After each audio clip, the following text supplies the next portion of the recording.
Okay, we're going to call the meeting to order at 6 p.m. If everybody would rise for the Pledge of Allegiance. I pledge allegiance to the flag of the United States of America and to the republic for which it stands, one nation, under God, indivisible, with liberty and justice for all. First, I'm going to call the roll. Ludwig. Here. Haynes. Here. Jenkins. Here. Van Allsburg. Here. Rhines. Here. Gilroy. Here. Hanson. Here. Next up, we have approval of the agenda. Do we have any changes to the agenda at this time? I'll make a motion to approve the agenda as submitted. Do we have a second? Do we have a second? Second. Yeah. Okay. All those in favor say aye. Aye. Like to add an amendment? Oh, okay. To the action items, or? Yeah, to the approval of the agenda. Okay. I'd like under discussion items 10D to add the letter that was received by the attorney firm Krug as a discussion item.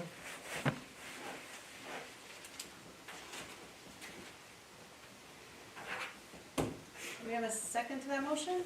Second, does that need to be a closed session? I don't know. Tried to get an answer earlier. Holly's gonna have to call you through the chair. Manager? Thank you. We don't have an attorney letter authorizing us to go into closed session, and we will have an appropriate response to the letter from our attorney. But knowing that it was received on Thursday evening, there hasn't been enough time to develop a response. Are we allowed to discuss it in an open meeting? There's been an amendment to the motion to approve the agenda, to put this on as a discussion item. The recommendation would be that this not be discussed in an open session at this time. It's somewhat premature for that. The city manager has indicated that he and I will be working on a response to the letter that will address the concerns raised in the letter. And so there was also a reference in there about potential litigation. So it would be best not to make additional statements that can be used for that purpose at this time. So I would recommend that it not be discussed in open session at this time. And if you want a closed session, that would require an attorney-client privilege letter from me on that. One was not asked for this meeting, but could be for a future meeting. I would rather not have the discussion now. I'd rather have it be taken care of with lawyers and stuff like that. We'll talk about it in public in the future. We do have a motion and a second on the table, so we can have a vote on it. So For voting now would be voting on the The amendment. on the agenda as amendment. approved. Only. Correct. Yes, As The a- amendment only? Voting on the amendment. correct. Yeah. Just the amendment. Just the amendment? Okay. Okay, All right. very good. Haynes? Yes. Jenkins? No. Van Allsburg? No. Rhines? No. Gilroy? No. Hanson? No. Ludwig? No. The amendment does not pass, and the agenda stands as presented. Moving on, we have audience participation. There's 5 minutes per presentation at this time. Any public comments? No? Next, we have election of mayor and mayor pro tem. I will open the floor for nominations for mayor at this time. I'd like to make a recommendation or a nomination that myself and Dan remain in the positions that we're in. I think we do a very good job with running the meetings, and I feel like we have continued forward motion on our business at hand and when we meet, so I am more than happy to stay in this role, and I believe Mr. Rhines is as well. I would be happy to continue as mayor pro tem if that's desired by the rest of council. On the second. Do we have is that a motion? Yes, I'd make a motion. Okay. The one few and only times I ever get to. That's 3 times a year. Right, I know. Don't get too excited. I know. So the motion is to elect Mayor Gilroy and Mayor Pro Tem Rhines. Is The there a name of their second? positions.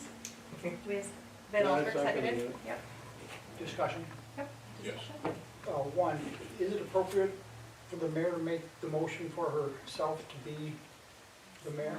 It's not against the rules. Okay, thanks. Unless somebody else wants to do it.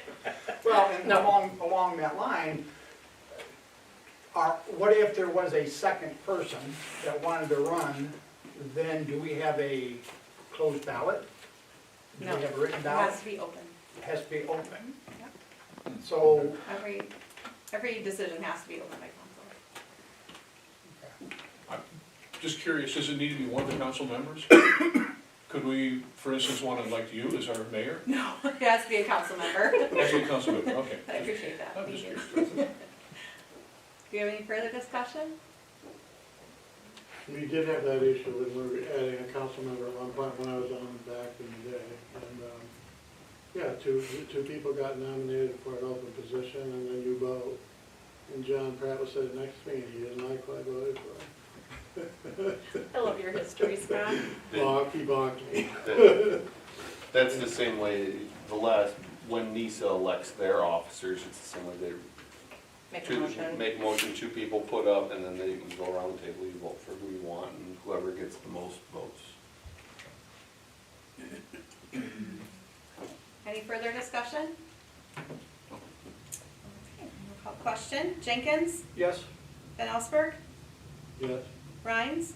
Yes. Gilroy? Yes, Ludwig? Yes. Haynes? Yes. Hanson? Yes. thank you, gentlemen. I promise my term's We will done in transfer- 2028 and I probably won't run again. The gavel, After 3 terms. the gavel of. I know, power. I gotta take some lessons from Holly because that was pretty forceful. Alright. But she's very good at her job, you guys, so I appreciate. You I get 3 appreciate- shots a year to make I- motions, she gets 3 shots a year to hit the gavel. I know she does, I know she does. Save it up. Well, thank you so much, and I appreciate, Holly serving as our start for the meeting, as we always do in December. All right, moving along on our agenda, we have our council meeting minutes of November 24th, 2025. I am looking for a motion to approve those, unless there are changes that need to be made to those minutes. So moved. Second. All right, all in favor, say aye. Aye. Opposed? Motion carries. And now we have an opportunity for accounts payable, and Terry is here this evening. So Terry, where did the money go? Well, this time around, it was a mere 78,000, which was, we went from 2 million in the last one, down to 78,000, that's 2 orders of magnitude. This, I don't understand why that would happen. And our ad valorem mounted to only 16% of that money, so pretty small numbers this time around. Other than that, no big deal. All right. Any discussion on that, or should I make a motion? Anything unusual? I mean, you usually tell us where the money went, like other entities, municipalities. Anything big that jumped out at you? I mean, I know 78,000 is not a big number, but. There was one thing that jumped out at me was the Tri-County Planning Commission charged us $1,500 to pump groundwater out. Oh, all right.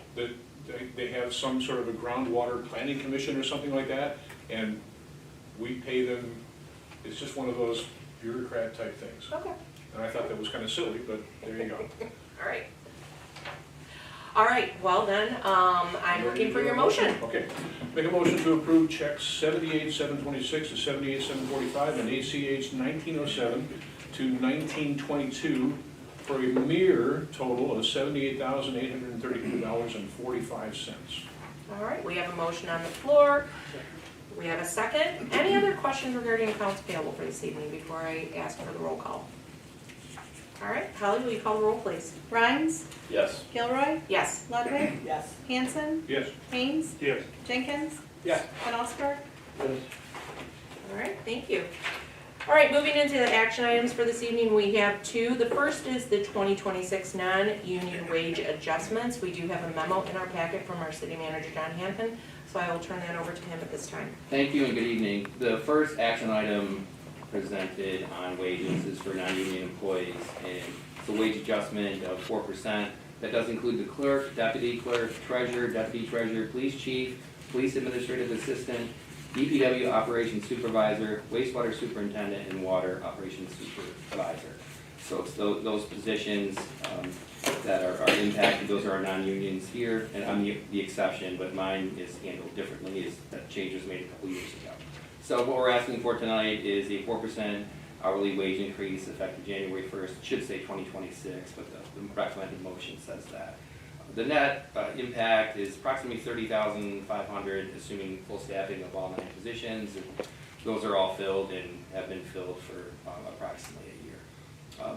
Part of the discussion hopefully should be centered around the fact that we've had a reduction in force. We did have a city engineer and GIS specialist that were full-time employees that we no longer have as part of our annual payroll. So there is a net decrease when those positions were eliminated of about $175,000 annually. So, happy to answer any questions you may have, but our staff has done a good job. These adjustments are in the current budget model, and then they would be budgeted in the budget model for the next fiscal year. All right, any questions for John? Yes, Steve? How was the 4% arrived at? Yeah, that's a great question. Typically, we do annual evaluations, and it's not necessarily tied to that, but all of our employees have done an outstanding job. By comparison, surrounding communities, we take that into account as well, both for our union and non-union employees, and most communities were in the 3.5% to 5% range for wages. So it's not an exact science per se, but it's based on the general performance of not only the employees, but also their contribution as a team. And we haven't modeled a performance incentive for wage increases. I mean, since I came here, we just finally got on actually evaluating the employees on an annual basis. That wasn't an annual occurrence. There's some historic, like, early 2010s that there was annual evaluations for the non-unions, but we do that now annually. Other questions? Yes, This Terry? is January 1st, 2025? It's 2026, yeah. The recommendation, the motion is right, this is just that one typo. At the very top, yes, Tim? So you're saying the total for all these, with the 4% for all these people is only gonna be an increase of 30,000, or split, probably 30,000? Correct. All right, all good questions, and I appreciate the fact that we've got the detail here. I also appreciate the fact that we have had a savings of $175,000 because we determined that we didn't need to replace those 2 positions over at DPW. With that, I'm gonna ask for the requested action, which is at the very top of the memo. Make a motion to approve wage adjustments for non-union city employees effective January 1, 2026. Thank you so much. Do I have support? Second. Thank you, Terry. All right, we have a motion and support on the floor. Any other questions or discussions? Yes, Tim? And I know other cities have a 3 to 5%, and these people do a phenomenal job, and the responsibilities of these jobs are pretty weighty. And are we sure that that's enough of a raise for them? I'm gonna ask city manager, if someone were to suggest a different percentage, can we do that? Or with Tim, I mean, I'm seeing 2 smiles over there. I mean, you can do that, but the recommendation is, I guess that it's not a science to get to that number, it's a combination of the science and comparables, where we are in market for comparable positions, what those positions may already have in benefits. We do have a couple of employees in this group that have it's called an old school defined benefit pension. Most of the other employees have, either the defined contribution pension or defined contribution benefit. Right. So, if I didn't think 4% was a fair, good number, I wouldn't have presented 4%. I would have presented something either lesser or greater than that. Okay. And I'm sorry, Tim, go right ahead, and then I want Well, to I think it add plays into something. the next agenda item, which is the union, Mhm. and it's a Me Too clause. Okay. So that if you increase the non-union, well, that will have a Increases the concomitant union. increase with the union. Is that the legal terminology? The Me Too? clause? Yes. Yeah, it is, It actually, is. yes. It The other thing that we have to recognize, this is January 1 through December 31st is when these always take place. And if at some point during the year, if council wanted to revisit this and ask the city manager, can we do something in addition for our staff, we could bring that to your attention. Correct. Okay, all right. Yes, Just one Steve? comment. From a cost of living standpoint, that usually is what's a major factor in determining wages. Yes. Us poor old people on fixed incomes only receive 2.8%. All governmental employees in the state of Michigan this year receive 3%. The average for all of Michigan increases is 3.5, so I think 4 does take into consideration the value of what are people doing and is add-on above the cost of living. And I'll just throw one thing in there too. I work for Michigan State University, and ours was a lot lower than what everybody else's was. So, but we're in a budget crunch.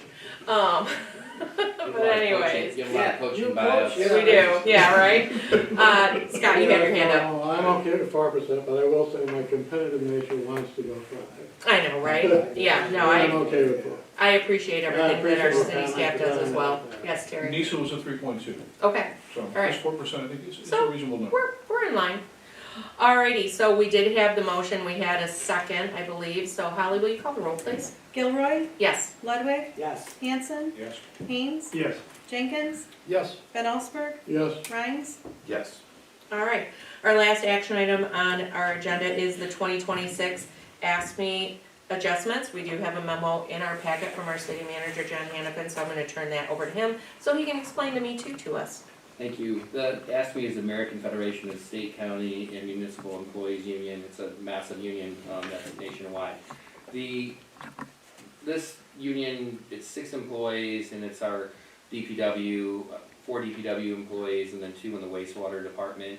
In their contract, there is a sentence in here that clarifies that they receive the same wage adjustment as the non-union does in a given year. This is the last year that we're in that contract. It actually would expire it expires December 31st of 2026, so that'll be an issue of collective bargaining moving forward. The net increase, because there's just the 6 employees covered, it's about $18,000.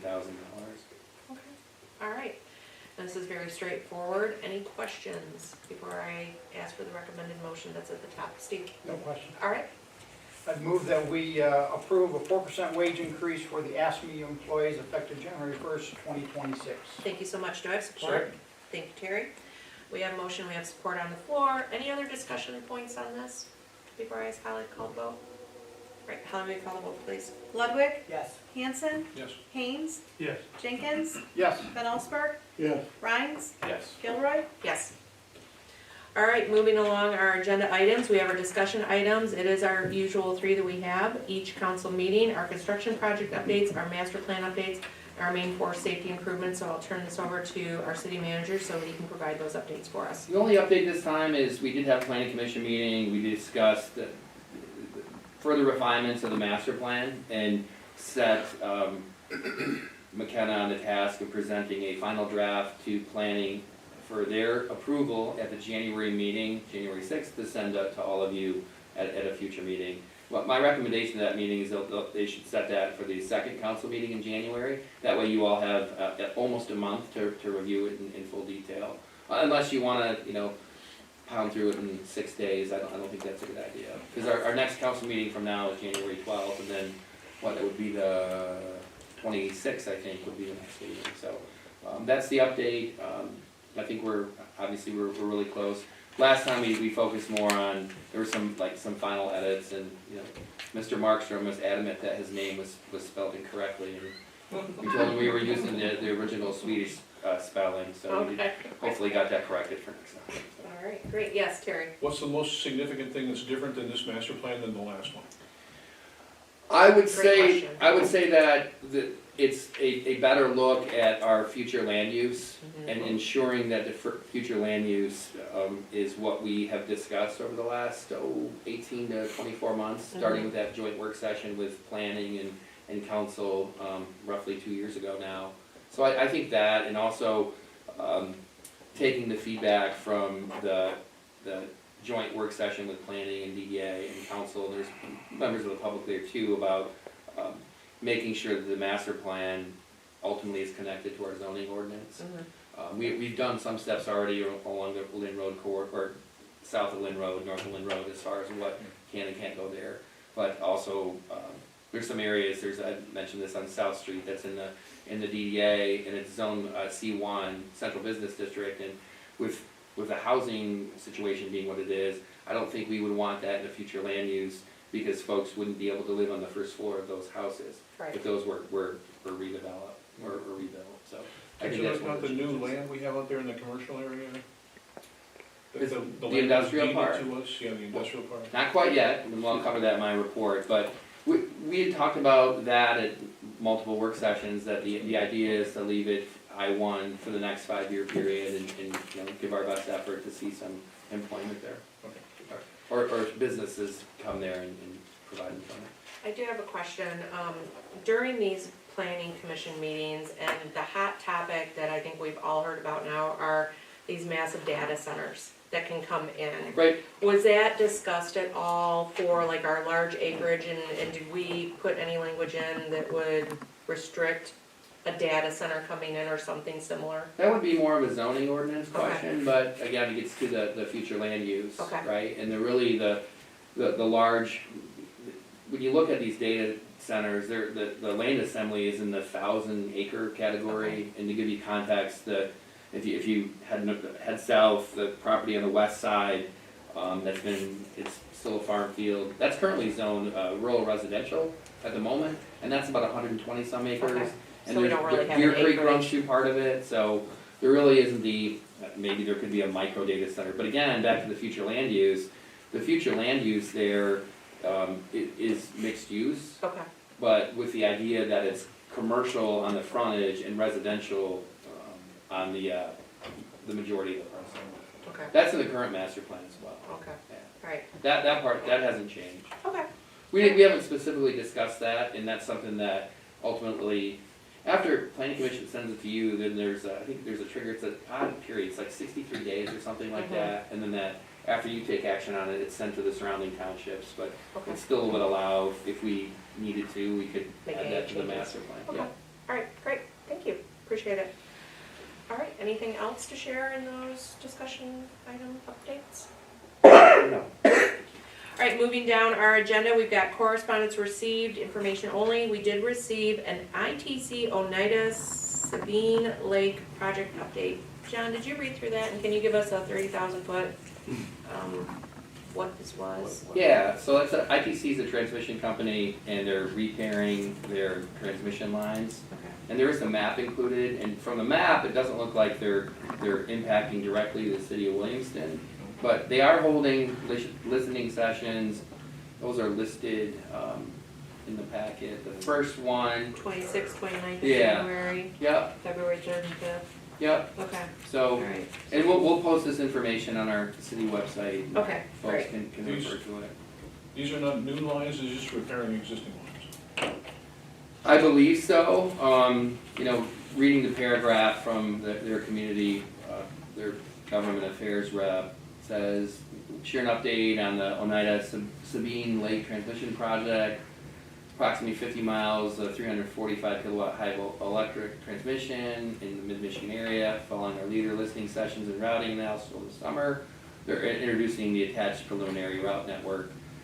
They could be adding new. It doesn't appear that way, but again, that's why they're probably holding the listening session. Yeah. It does look like they do have February 3rd identified from noon until 7 p.m. at Brookshire. Good.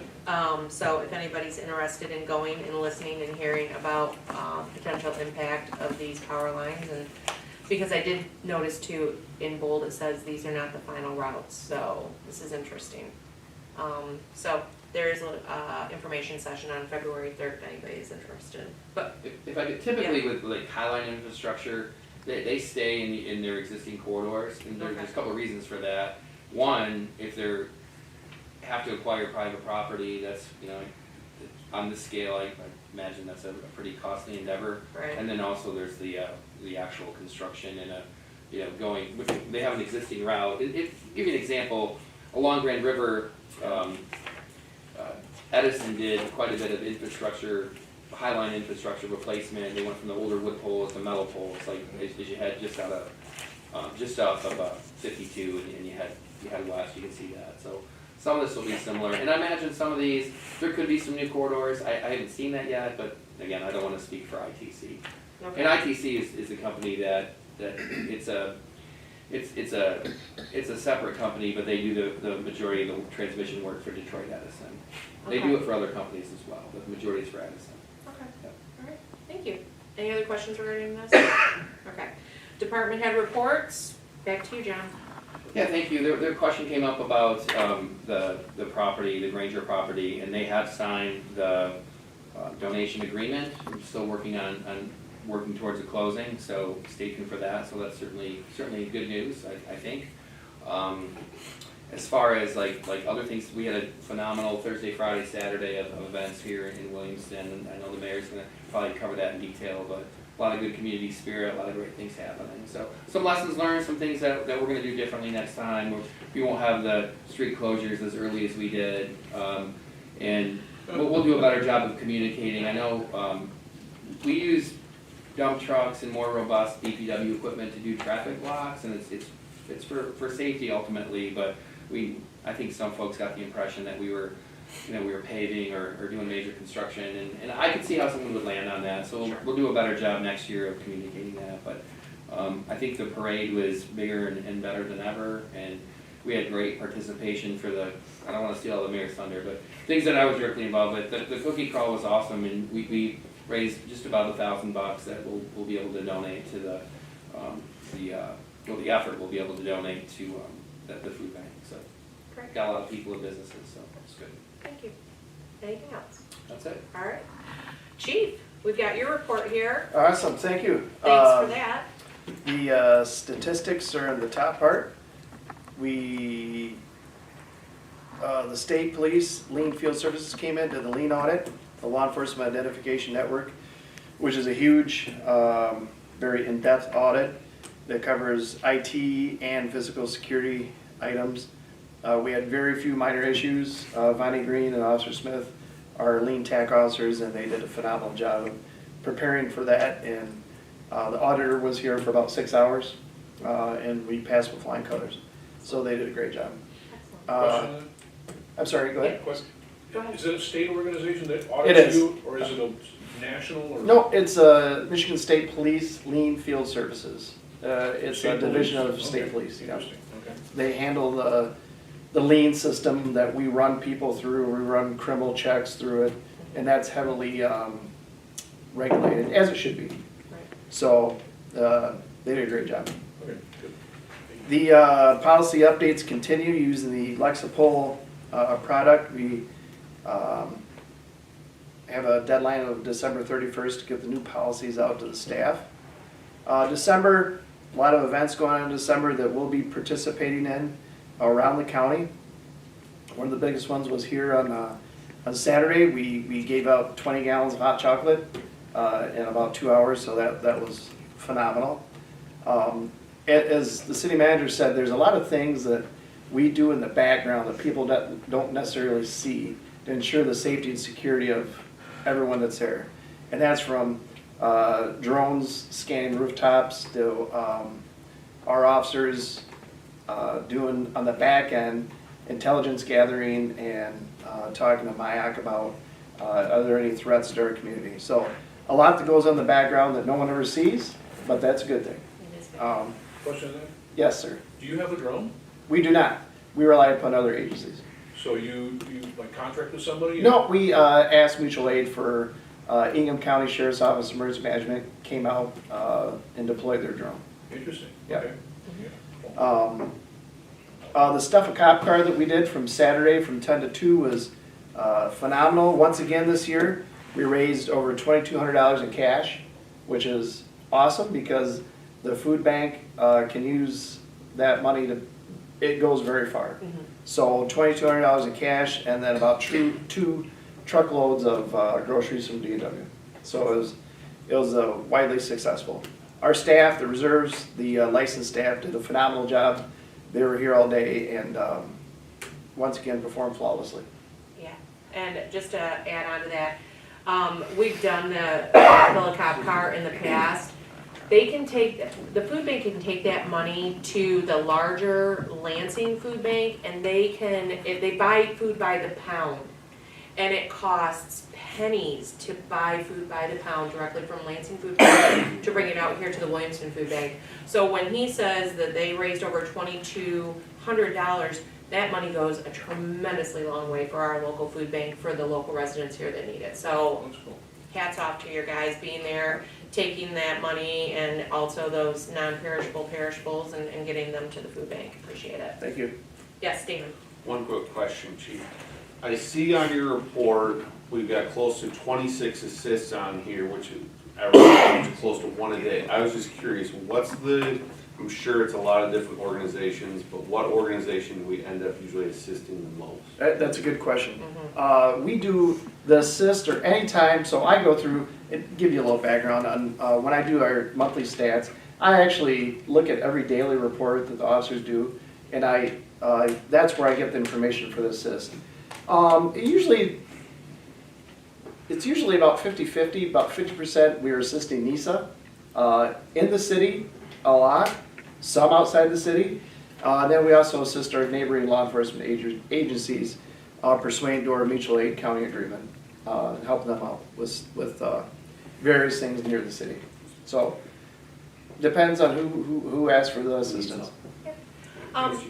Chief, can you go ahead and just give a little bit of a definition for property checks? It's that time of year again when people are going to be traveling over the holiday season. Right now, you've got 186 property checks that you're doing here in town. Can you, for our viewing community, and Sure. also for council members that may not be familiar with it, give us a little detail as to what that includes? Sure, so property checks, again, when I do the monthly stats, I include the property checks when someone goes on vacation. A lot of them are when someone goes on vacation, whether it's seasonal or for 4 days or 5 days, or however many days, they can come to City Hall, come to the police department, fill out our property check form, vacation form it's called, and they fill everything out, who we can contact, will you have animals in the house, will what kind of cars in everything. And it also includes when we check businesses at night. Our officers actually, we're one of the few communities that still shake doors. We walk the downtown and try to open every door, and we generally find an open door sometime every night. Yeah. So we offer that service to our residents to do that property check. Great, so again, viewing community, if you're leaving and you need someone to check on your residents, feel free to get a hold of our city hall or the police department to pick up one of those forms and get that submitted. And that way you can leave on vacation with a little ease of mind, knowing that our police department is checking on your property for you. Yes, Terry? So the door check thing, that's not I thought that was a universal thing. I thought all police departments did that kind of a thing. It used to be, but a lot of police departments do the staffing and call load, they're not able to do that. And we can't do it every night, No. but they generally do. They will walk the downtown, shake the front doors and shake the back doors.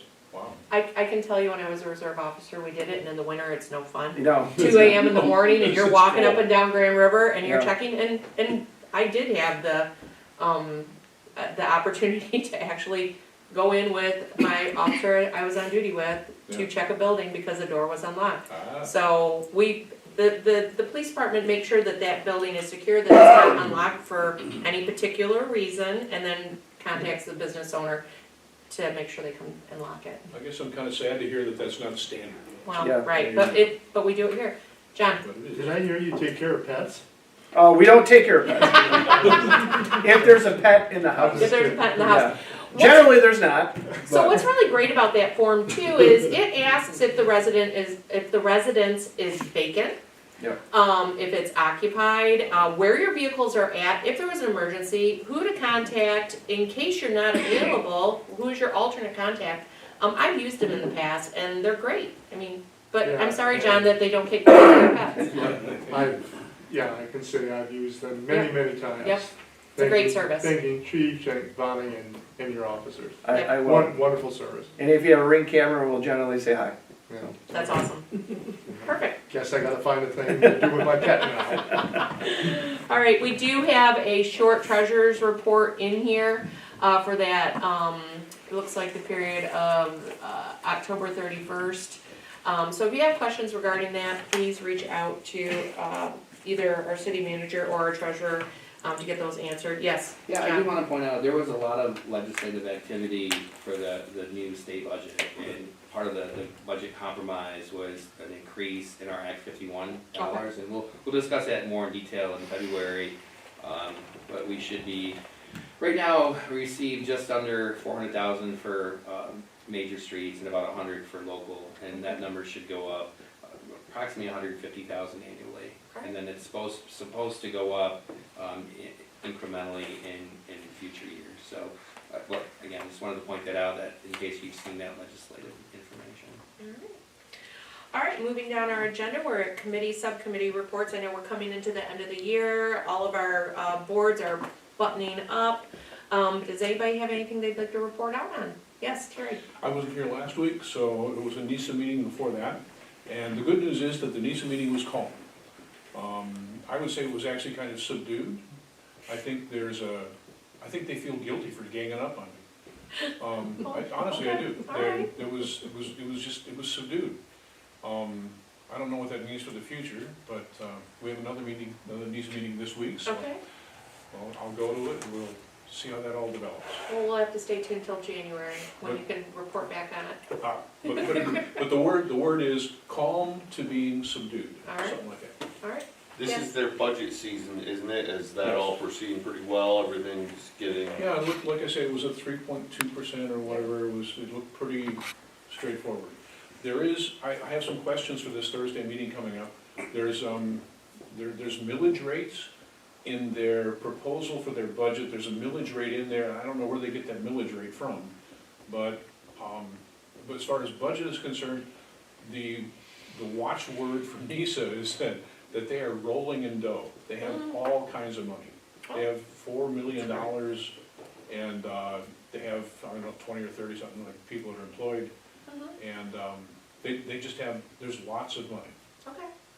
When you say millage rate, is that just the current millage rate that they have, or have you heard them say that their millage is coming up for renewal, that the voters are going to have to vote on it, or are they looking for an increase in millage? I mean, that would be something that I think we would want to know about. So in your meeting, Right. if they talk about that again, maybe. The paperwork in preparation for the meeting is that they said, this is our proposed budget, and it goes like this, and these are the numbers that come out of it. But the beginning part was, the numbers below are based on a millage rate of whatever Okay. it was. All right. 1.9 or 9 point whatever. And I'm not sure where that particular number comes from. But given that number, the rest of it kind of falls out. And for what it's worth, there's 6 governmental units in there, and Williamston is number 3 as far as dollars. Right. We are not the most wealthy part of NISA. Right. Williamstown Township is number 1, and Leroy Township, to the southeast, is number 2, and we're number 3. All right. Well, thank you. Anyone else want to report out? Yes. Curious if Scott? they had drones. Does Find out if NISA NISA have has a those? Yeah, drone. 'cause They do actually, don't they, Jeff? Because I feel like we've seen heat map when there's been, I feel like they've got something. As far as I That's know, been like a, yeah, as far as I know, NISA does not have an official Okay. drone. Okay. They, again, rely upon the Ingham County Sheriff's Office. okay. Maybe that's what it was, because I feel like Yeah, I'm over the kind of past surprised the year. way that you described their acquisitions. Right, Why not? bring it up. Why they should have a fleet of drones, Right. along with their $100,000 hunting side by side. That thing is for sale out there at the Tractor Supply, it's $12,000. All right. But they're swimming in money, that's why they do it the way they do. All right, any other committee reports? Yes, Scott? Yeah, the sanitary committee met. Yeah. And their main issue is the handling of the green barrel area and how to mark the people who are there. So there's discussions about that. Okay. All righty, anyone else? All right. We have another opportunity for audience participation with a maximum of 5 minutes per presentation. Anybody in the audience that would like to come forward at this time? All right. Council member comments. I'll start down here at this end with John Haynes.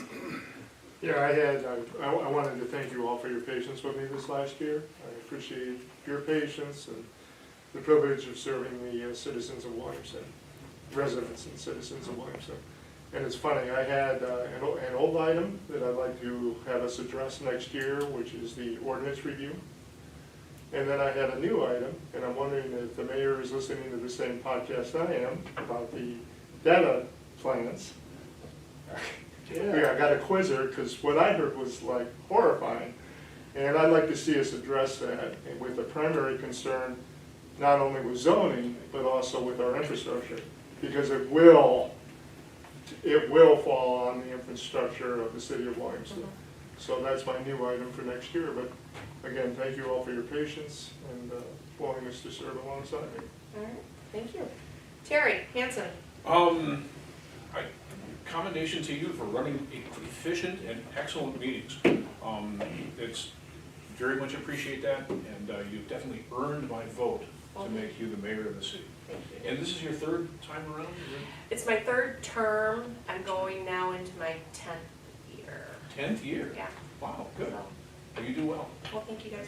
And the Christmas tree got lit, Yes. despite the absence of Santa Claus. Yes, it You did. must have some sort of magical thing there that's... I know. I'll talk about that in Oh, just a that's minute with a recap. Steve Jenkins. Good. All right. Dan Ryan's. We unfortunately had to miss all the festivities Saturday, but everything I've heard from all the people around town and the schools and everything is that everyone had an amazing time, came off without a hitch. Whether there are any hitches or not, everyone's impression was that everything was great and they loved it. Gotten tons of compliments on all the lighting we've had downtown, especially on the businesses. Had several people comment that on us, so the DDA is doing a great job, along with city staff, building up all the Christmas festivities and doing wonderful things with that. Thank you. Scott You know, Bennisberg. it's just a pleasure to serve with well-intentioned people. Like agreement has nothing to do with it, it's well-intentioned people. Yeah. That's what we have, Yeah, absolutely. appreciate it. Tim Ludwig. Yeah, I want to agree with Terry. You guys do a fantastic job. You do very professional, eloquently run meetings. And it's nice to have Dan by your side in case he doesn't do his best now in this time on city council. So I'm very more than happy to give you my vote. Well, thank you. Well, one more thing. This is our annual paycheck. Yes. Are we getting a 4% raise? We're not. We're not. We're not. We were not listed in But the thank you, list. yeah, we missed the memo, Terry. Well, let's work on that next year, right? Jeff? Yeah, I got to share too. I forgot we got those. Yeah, So this was like, it's Ann Christmas. called me, I go, great! I had forgotten that we're actually paid. Number one, I wanna thank you gentlemen for sitting beside me and that we work so well together.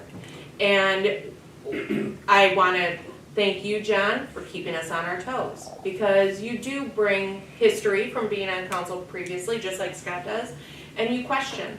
And it's okay to disagree, but it's also great when we all agree. So I really appreciate everybody and I value everybody's willingness to serve, to put yourselves out here, that we're doing the best for our residents, for our businesses, for our future residents, for our future businesses, and keeping Williamston moving on that forward path. I think that's the thing that I've learned the most over these past 10 years is number one, being transparent, number two, listening, and if something's brought to us, that we really look at it openly, and that we do the best we can. This past weekend was amazing, and yes, we, here's the deal. We took risks, we tried new things. We understand some new things may not have went off as well as what we would like to, but we will reflect on that, and we'll talk about what worked, what didn't work, what can we improve upon. We have such a great community that we're able to do all of these different events, and this year, you know, at the end of the year, it's almost our grand finale. Everybody loves coming to Williamston for our light parade, and so we threw some new events out there, and we'll assess those. We'll see, did it work, did it not work? We'll come up with some new stuff for next year. I love working with Susan Bird, who is our community events coordinator, and with John and our other volunteers that come forward and help us put these items together. And we look forward to 2026 with, you know, adding more events, working with our community organizations and service organizations that sponsor events and whatever we can do to help. I used children's magic to light that Christmas tree on Saturday evening. We had over 40 entries for our parade, which was amazing and phenomenal. 2 really successful events that we did this year. We had a DJ upstairs at the Williamston Pub after our Ugly Sweater Christmas Crawl. That was great, and it was Kevin Duffy, who's actually a Williamstown trustee. He has a side business called Good Times DJ. He was phenomenal. He did a great job, and I know everybody that attended that had a great time. Several of the restaurants stayed open later than normal because they just had so many people coming in Friday night. Also, ladies' night out on Thursday, I was downtown with my neighbor ladies, and we had a great time as well. And the businesses that were open had amazing sales and great items to purchase. So even though it's not ladies' night every night, get out there and shop those shops for holiday gifts. And Saturday, just as John said, I stopped in. We raised $1,000 for the food bank with our cookie crawl. We had, I believe, 12 participants. I was in here, and it was nonstop through the door, people picking up boxes. So that is one thing that people love doing and coming to Williamston to do. Our Grand River idea didn't work so great, so we'll revisit that. We're gonna come up with something better for next year, but starting later in the day, not affecting traffic was a big concern. The other new item that we had after the parade was we had our snow ball, which was a live band upstairs at the Williamston Pub. But what I also found out from a Williamston resident that was there, Williamston actually used to host a snowball back in the 50s. Her parents, she has a picture of her parents at a Williamston snowball event. So we brought something back that people remember, and we'll look to do it bigger and better next year. But I just can't thank everyone enough for being here, being present all year long with everything that we do. So, Terry, what am I going to say? Don't forget, between 2 a.m. and 5 a.m., do not park on our city streets. This has been one crazy winter already so far. We've got snow that we need to move. So between 2 a.m. and 5 a.m., there is no parking on our public streets. Be safe out there. Have a great Christmas, holiday season, whatever you celebrate. We move into the new year of 2026, and we will gather here again on January 12th. But I do have one thing that I want to give incentive to our city manager. If you could pass this down. This is so that maybe next year we can improve and get ourselves an ice rink, and our city manager can teach us how to curl. But for now, you can practice on your desk. The Olympics are coming. The Olympics are coming? I have that. Yeah, We can play together. there you go. Awesome. Fabulous. We'll be partners and we'll clean up. My kids Thank do you, that. thank you so much. Yeah, absolutely. You realize Yeah. Gotcha is just curling. It's all in the wrist. It is, it's all on the wrist. So let me see if I can do this in Holly Thompson style. I am going to adjourn this meeting at 6:48. Wow. Since the meeting's over with.